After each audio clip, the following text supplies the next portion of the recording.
Isaac, for coming today. I'm really appreciate. First of all, Haskell. Okay, you sent me the language I never heard about. Yep. So could you explain Haskell for a non-programmer like me? Yeah. So Haskell is a programming language. It's an uncommon language, which is why many people haven't heard of it. Mm-hmm. Even a lot of programmers haven't heard of it, so you're not alone in wondering what it is. It's a programming language that has come out of universities as a research language. So a programming language is just something that people build together and try to improve it scientifically. And Haskell is one project that's been going on for about 30 years. And I think that the academic background makes it into a more elegant programming language. So as a programmer, when I use it, I feel like I'm building the software in a way that's cleaner and easier to understand and kind of, makes more sense. The structure of the programming language encourages you to break down a problem in a certain way. And different languages have their own ways of expressing a problem. And I like the way that Haskell lets me express the problems that I solve for people with software. Yeah, I try to dig into it. It's a heavy lift, yeah. It said it uses the lazy evaluation concept. So they don't rush to the task to do everything. They just choose a little bit. That's true. Yes, that's a good way to explain it. That's very technical. I can go into that, but yeah, one of the features that sets it apart from most other languages is it does work only when necessary, not all up front. Yeah. I think personally that's a minor aspect of why I like it.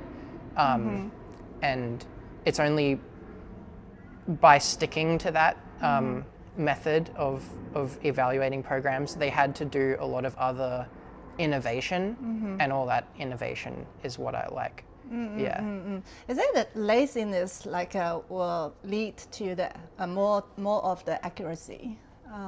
Not necessarily accuracy, but it can be more efficient. So if you have some work that your program is not using for this run, maybe because you're not processing that much data right now, if it's lazy, then it won't do that work. Okay. But in other languages, they might still think you need to do that work, so they'll just do it now, but you didn't need it. So it's more efficiency than accuracy. So when you mastered Haskell as a language in programming, and you can use any other language. It's like a universal language. So Haskell was probably the third or fourth language that I learned.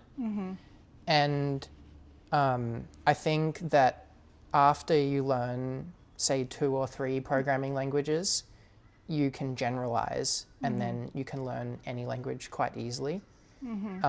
Especially because Haskell is so different to something like C++ or Java, which are more common.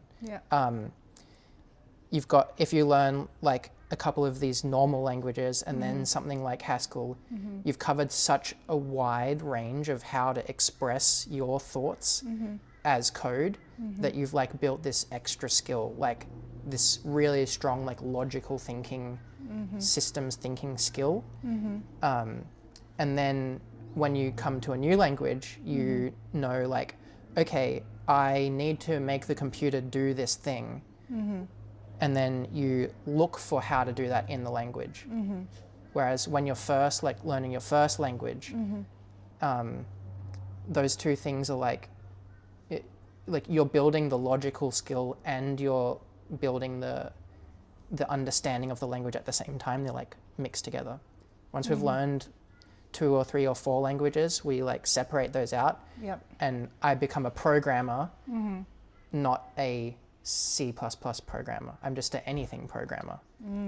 So you understand the whole system of the computing language after you learn all these languages? Well, that's another step, Yeah. learning the different layers of the computer. But Yeah. I'd say like the benefit from learning multiple languages is that you learn how to express yourself logically. Yeah. Yeah. Yeah. So if like a normal programming language is English, so what Terrible Haskell? programming language. Yeah. So what will you describe Haskell in a human language? Latin or? Or if a normal language is like English, then Haskell is more like a made up human language like Esperanto or something. So Like a universal language. like a engineer, something that's been created to Yeah. make sense, rather than English is a mash of like Romance languages and Germanic languages, Yeah. and it has so many different exceptions and rules. Yes. But like, That's yeah, difficult and Yeah. make it so inaccurate. And, yeah, it's hard to express. So like Yeah. something like Esperanto, or like I think it's like Loiban, like there's like people have said, I want to make a language Yeah. that makes sense. All It's right. just everything fits together, no exceptions, it's logical.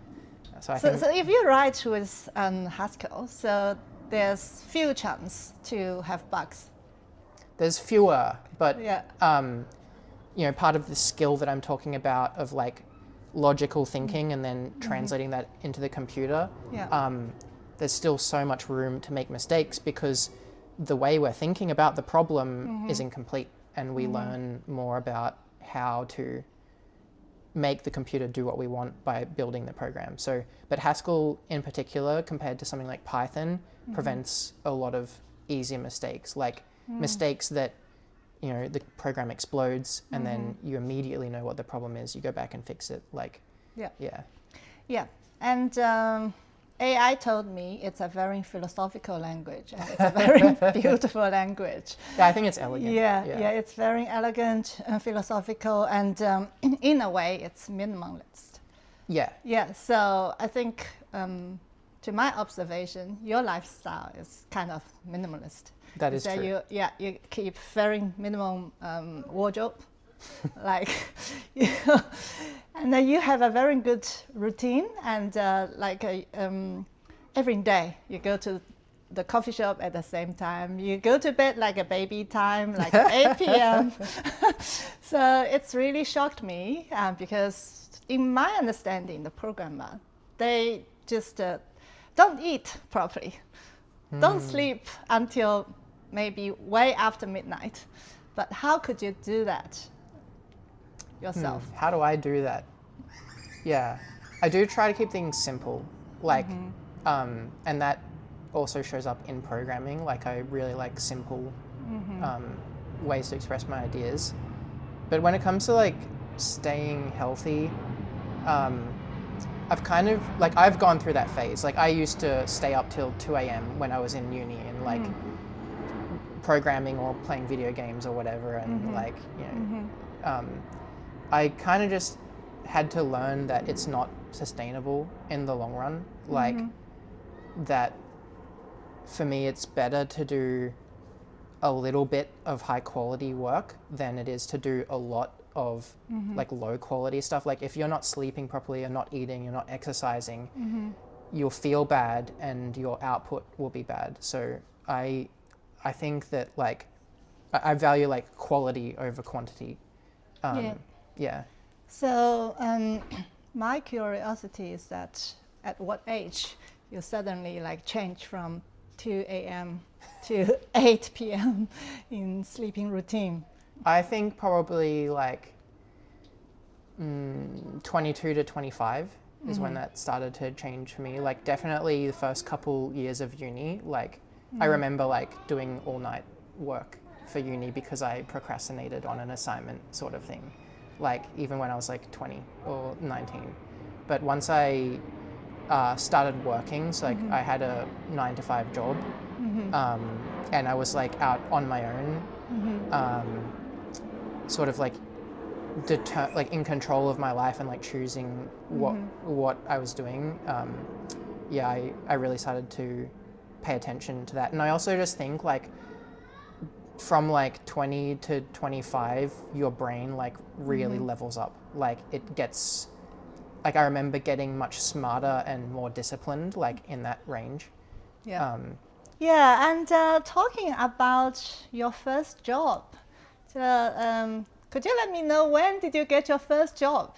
Yeah, so, well, my first programming job, I didn't really work during school very much. Like I didn't really want to do like takeaway or like hospitality jobs. I was like very like shy and wanted to, you know, play games and write code and things. So I really got my first job maybe I think it was like 2017 and or 2016. So like 2.5 years into my university by going to kind of like a job fair. Like lots of little startups were looking for people.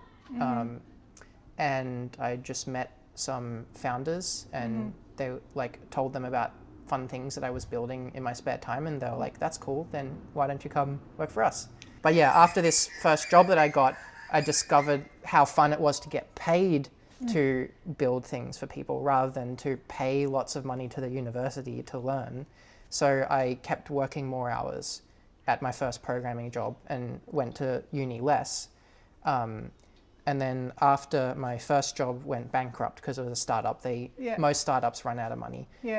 After my first job ran out of money, I applied to a second job that I knew some people through the programming community. And got that position, and I got a full-time position. And so once I got full-time, I just dropped out of uni. I quit.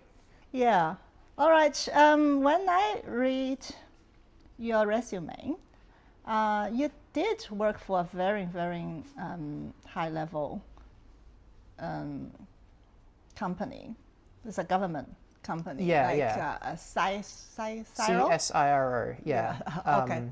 Australia's like science and research organization. So yeah, that was the first full-time job that I got.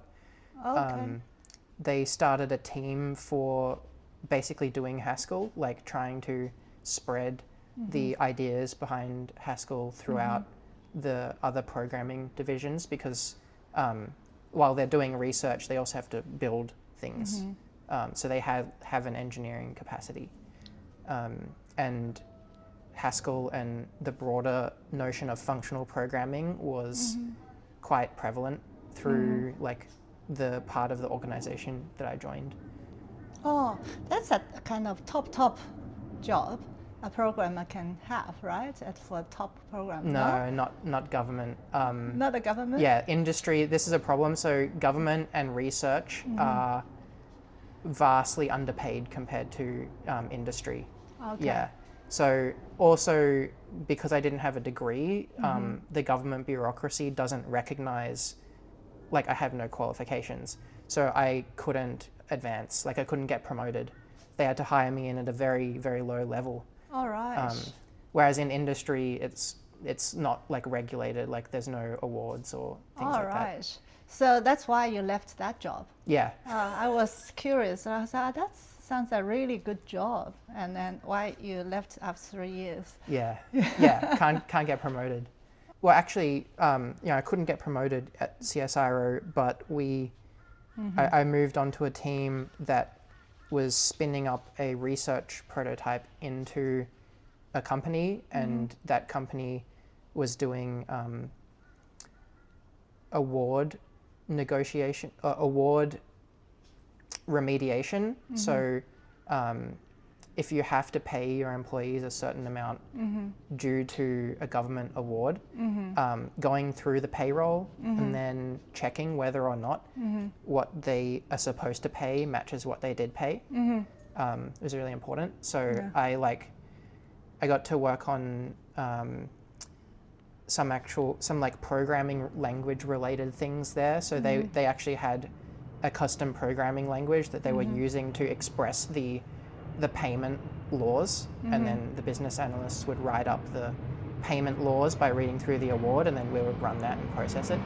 So that was pretty cool, and like impactful, because if they found that they had underpaid, you know, millions of dollars to people, then like that meant that once we found that, these people would get a bonus. Well, they would get paid, you know, a bonus, but actually they're just getting what they deserved according to the law. And then another one that stands out is my most recent job, which I finished up a couple of months ago, where we were trying to do more trustworthy social media. So showing you things that you trust based on your interactions with other people who you trust, rather than showing you stuff that you've clicked on a lot that might upset you. Like when Facebook shows you something because you clicked on it, it doesn't know why you clicked on it. It just knows you did. So it might have made you happy, but it also might have made you angry. So yeah, we were trying to do trust-based recommendations, and that was a very research-heavy job where I had to kind of I had to make something up and measure its effectiveness, read a lot of papers, and it sounds like it's a good idea. It does sound like a very good idea. Yeah. Is that successful? They actually just ran out of money. That's the same problem you had for your first job. In ideal world, what's your ideal job as a programmer? Or you start up something as idea. I know you always talk about, I want to help people, like help community, help the world, rather than just create something, earn a big chunk of money. Yeah, for programming, I want it to be I want to build tools that help people solve problems that matter to them. So that might be like, you know, accounting software, for example. Like you're a small business and like, you know, this already exists, like Xero or something, right? Like you don't know how to follow all the laws, or it's like it takes up too much time to like actually account for everything. So when you have something that helps you do that, you get to spend more time focusing on like what actually matters. Like maybe you're a personal trainer or whatever. Like say like, I don't know, a painting program or a calendar. These kind of like tools that don't promise to become your new world, like social media or AI or metaverse, that all these big ideas are like trying to become the new reality. Like, we want you to spend all your time on Facebook. Quick, look. It's going to be the platform for everything. Whereas like I want this to be our world, and then we use a computer for like a specific task, like a tool, just like a hammer or you know a drill. We like solve a problem using our computer, and then we go back to spending time in the real world. But you want to use the computer like as a tool. I want to solve this problem, then I just there's a nail, then I have the hammer to nail it, and then I can go back to the real life. And things that encourage you to go into life. So like, you know, there's like a website that helps you organize your next climbing trip. Like this also exists. Like it tells you where to go climbing, or like you can help meet people. Like it encourages you to live the life that you want. I think your philosophy aligns well with your language, the Haskell. So very principled the and idealistic evaluation, right? I only use the tool when I need to use the tool. I only do the job when I need to do. I'm not like a rush to try to do everything and waste all my energy in a lot of unnecessary things. So we should keep our valuable time and valuable energy and attention to more healthy and interesting. It's a cool things. Connection. I think, and for me the connection is to be somewhat idealistic. So I'm not as interested in doing what's popular. I'm more interested in doing what I think is the right thing to do. And so I'm building a program in Haskell means that like fewer people can read it or understand it. But I think it's important like for the craft to build it that way. So I do it. And like whatever it is that I work on in the future, like if I try to start a business or something, like it's not going to be something that the investors think is valuable because it's fitting in with what the news says. It's going to be something that I think the world needs, like the community needs. Yeah. So if you have chance, like you got a really good job offer from a company is doing the same, having the same philosophy as you have, and or you have an investor to give you the money to build your own entrepreneurial company, and what will you choose? If I had to choose between the two, then I would choose the investment so that I could have more control over how the project unfolds. But yeah, it would really depend on the details. Like, yeah. Yeah, maybe you should start writing a very good business proposal to try to get personally, I'm not as fond of taking investment up front. I think that businesses should be profitable. They should get revenue and be profitable as early as possible. A big part of what I disagree with in the current tech industry is our reliance on large amounts of investment to build things, because they don't end up building something that people really want. Yeah. Okay, so my understanding is that you want to do the 0 to 1 by yourself. And then when you reach 1, then you can have investors to help you to develop from 1 to 100. Yeah, maybe. Maybe you need some extra money that can like accelerate it. But it has to be proven, has to be like obviously valuable first. Yeah. I know, so you're in between jobs now. Yep. Right? Why you choose to be in between jobs while you have a lot of offer, I know. I have a couple of offers. And the main reason that I haven't jumped straight into a new job is that I want to figure out what's meaningful for me to work on. Like, a lot of my past jobs are opportunities, like lucky opportunities that appear and I take them. But it doesn't feel like it's sort of part of, they fit my values, or that like I'm kind of creating the life path that I want.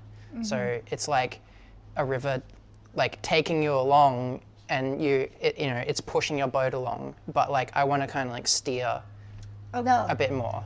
That's what you mean. You try to find the directions. Yeah, find a direction.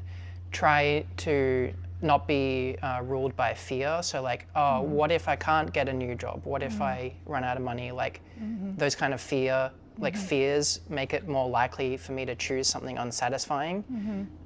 So to be a bit brave and like move towards something that feels right, like sort of in my heart kind of thing. Yeah, but do you still feel the stress, like you're still renting a place to live, not like you have already be a successful entrepreneur and you have the financial freedom or something, and then yet you still choose the hard path rather than the easier path. Yeah, I don't have like unlimited financial freedom, but I am pretty lucky that I keep my costs pretty low, so I'm paying rent, but I saved up enough cash so that if I want to do something like this, then I have the reserves to do it. I've always saved enough so that I have like the freedom, not just like if you get fired, then you have enough time to look for another job, but it's like basically I have enough money to like live a bit more of an interesting life in between jobs, like take 6 months off or whatever. I kind of view it as like being able to retire early for short periods of time rather than waiting till you're really old to retire. Yeah. So you try to have a meaningful life at a very young age rather than say, I work hard, I don't know what I work for, but I just try to save a lot of money for like 60s or 70s. And then you don't have really much life to left, and maybe your it's health harder to enjoy your health. Your health is not as good as when you're young. Yeah, exactly. Yeah. So I do agree with your mindset. But do you have like a time frame? Do you have a deadline, like if 2 years from now, if I still didn't find my goal or find interesting things for myself to do, then I take an offer? Yeah, the deadline is based on my how quickly my bank account goes down. Yeah, but yeah, there definitely is a fixed deadline. At some point, I'll be like, it's too low. Like, I only have emergency funds left. All right. Why don't you take this career break, go back to uni and finish that UQ degree? Because you said the degree stopped you to get promoted in the government job. Yeah. So I think it's valuable in some way. Yeah, there are a lot of people who believe it's valuable, and it would help me to get some jobs. Yeah. I mostly don't like the idea of spending money to do stuff that I already know, because you can have hacks. Yeah, it's still I would like. Okay, so funny story, right? I actually did go back to uni in 2020, just in between some COVID. Like COVID happened and I didn't continue. But as part of my job at CSIRO, I actually did a guest lecture at my university in 2019.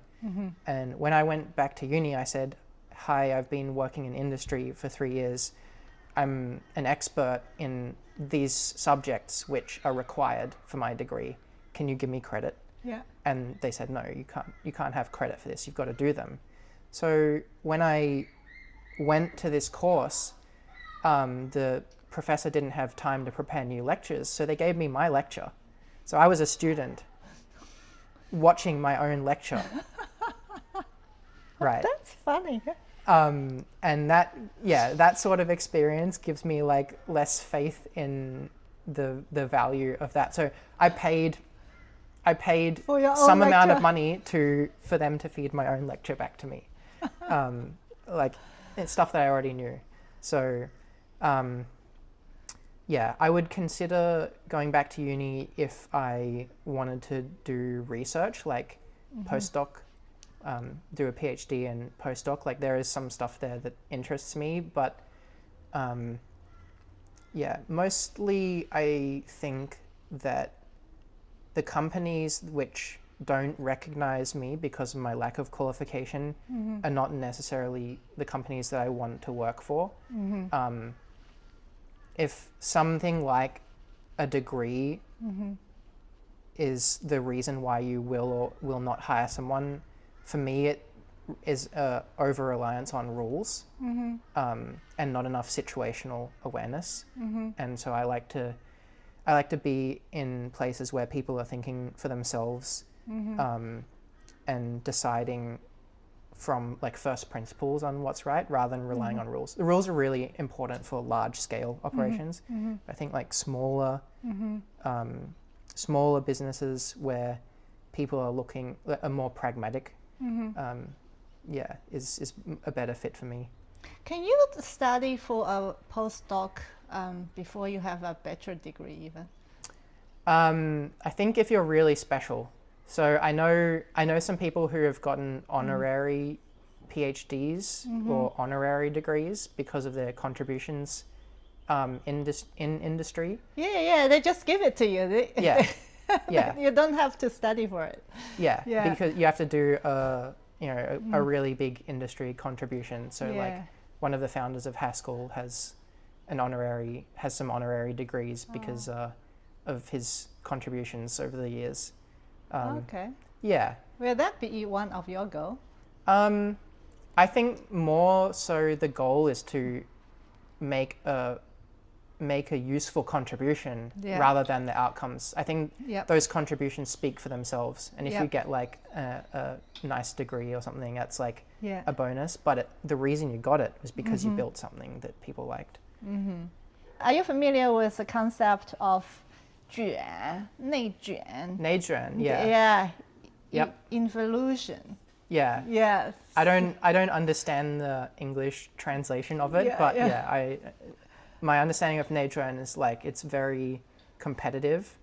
I would just call it like extreme competition, or maybe like a race to the bottom is how I would put it. Like, tell me if I'm wrong, but like if it's so competitive, then like I will be willing to work a little bit harder than you, so I have an advantage.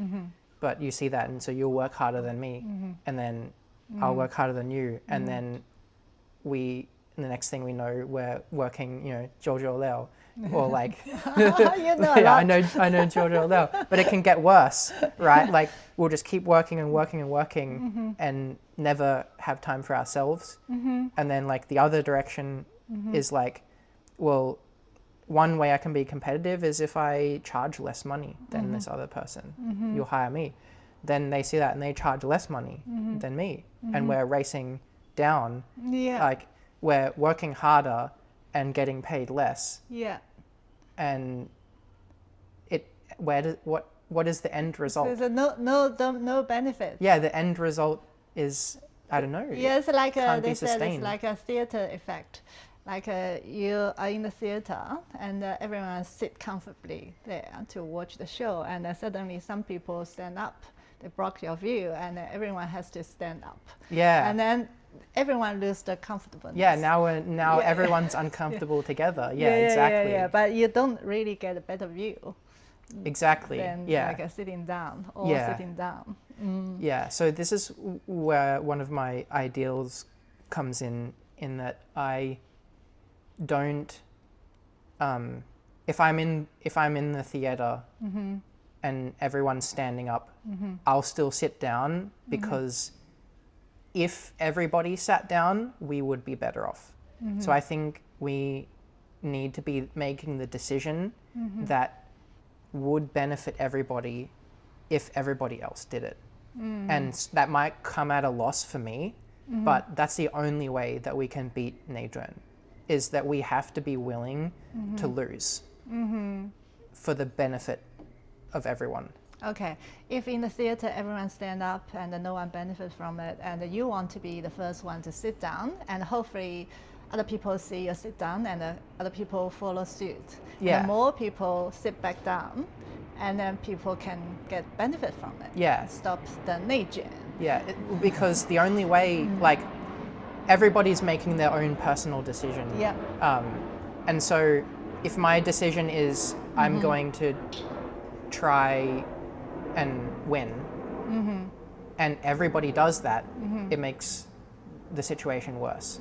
So I need to adopt the perspective, which if everybody does it, it makes the situation better. Yeah. Which is a little bit privileged, because I can take the loss.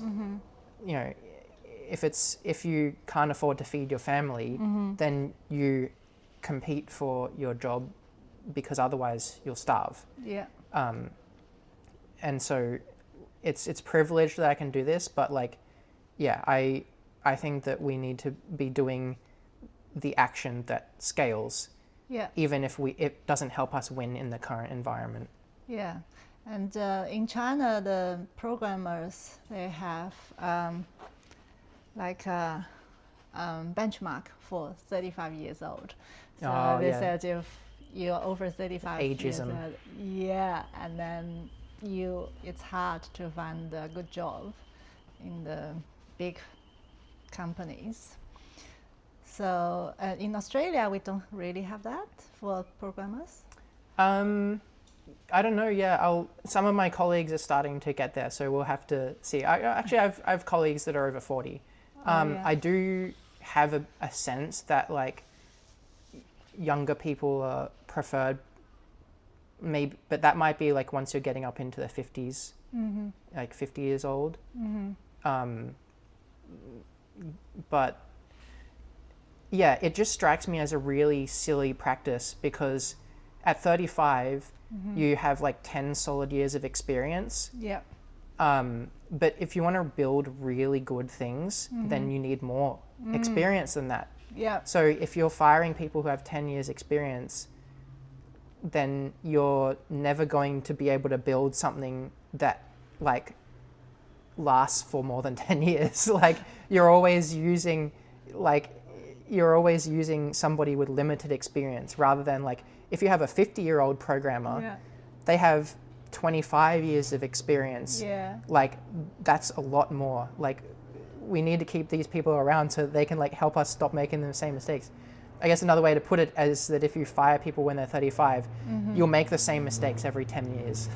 Yeah, but maybe 35-year-old plus people lose their job not because of they are not good, maybe because they are too expensive. The problem with software is that software is really important, and the difference between like mediocre software and good software is a big difference. So a company that needs cheaper workers, I think will often have that focus on quantity over quality. Like if you can employ a 50-year-old with 25 years of experience who can make amazing engineering decisions, that to me that shows that you're willing to pay for quality. Yeah. Okay, so my last set of questions are related to the AI era. Speaking of quantity or quality. Yeah, so are you worried about it? I am worried about what the effects of using AI how that will affect people personally, psychologically, and their communities. We already have a trend of isolation, and having a computer that can talk to you just increases that isolation. And there's already evidence that it's degrading people's mental health even further because of the way that it supports your beliefs about the world. So ChatGPT, for example, is very good at mirroring your assumptions about the world and encouraging you. So yeah, there's already been some pretty scary reports of people who have a hard time in their life and they talk to the chatbot and they spiral even worse. So I'm largely worried about it as a replacement for human connection. I don't agree with the company's agendas behind it, which seem like they're trying to replace workers with systems that can produce output faster, but it's lower quality. Again, it's that like quantity quality trade-off. It feels like that these businesses are trying to produce more for cheaper, but it's not necessarily better quality. But it will evolve, right? It will get better and better. Well, that's what they say. They've spent almost $1 trillion on it so far. That's a lot of money. I don't think that's a good reason to spend all the money that they already spent on it. When we could have spent it on helping people who are starving. The other place that people ask me a lot about is specifically for coding. So a lot of these models generate code so it's like you can program in English. You can say, make me a program that does X, Y, Z, and then it'll generate some Python code or whatever. Yeah, is it good? It's okay. Like it's amazing that it can do anything at all, but it also shows what you can achieve when you spend hundreds of billions of dollars. Personally, I don't use it very much. I'm interested in the process of learning and creating the thing for myself. So when I use AI tools, to me, it feels like being a manager. and just like telling other people to do the work for me, but I like enjoy doing it myself and building the thing myself. And I feel like it's good at being average, like, but it's not good at being exceptional. And like I want to build things that are better than average. Yeah, so comparing your level to AI level now, so how big is the gap, you think? So we have actually two dimensions, right? Yeah. We have breadth and depth. And so yeah. the things that I am an expert at, I'm much better at AI. The advantage of the AI is that it is average at many, many, many, many things. So it's better than me at telling me how to, I don't know, make a chemical reaction to, I don't know, it's better than me at chemistry. Yeah. Because I've never studied chemistry, and it's average. Like it's average at chemistry. All right. And it's average at like everything on the internet and all of the textbooks, because they've put a lot of materials in. Yeah. But it's not better than anyone who's studied those areas. Yeah. Okay. If you lose your job as a programmer because of AI one day, what would you do? Maybe make coffee or take people on climbing adventures. Yeah. If I couldn't get another job programming, then I would be forced to do a job in the real world, like doing something face to face with people. All right. Will you still keep programming as your hobby? Yeah. You will? Yeah. Yeah. How Absolutely. much? Yeah, you really love it?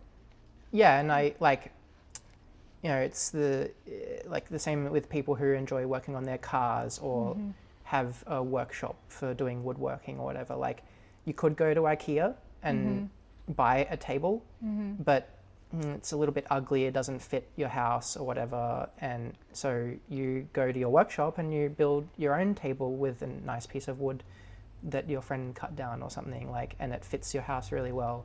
So software is the same kind of thing. Like, I could use some software that's made by a big company, but doesn't really fit me properly, or like there's bugs or whatever, so I could just build my own sort of thing. Like, it's fun to make computers do things. It's like custom-made clothes. Yeah. Yeah. Yeah, exactly. Yeah, like you will be a craftsman in your own industry. Yeah, and the clothing industry is a close comparison. If AI continues to write more code, then it will end up being very similar, where we have mass-produced programs. Like the shirt that I'm wearing is not very high quality, but it was mass-produced. Yeah. But then you go to tailor for something when you really care about the quality of the goods. Yeah. Thank you, Isaac. I think I finished my questions. Do you think you have any other interesting things I haven't covered?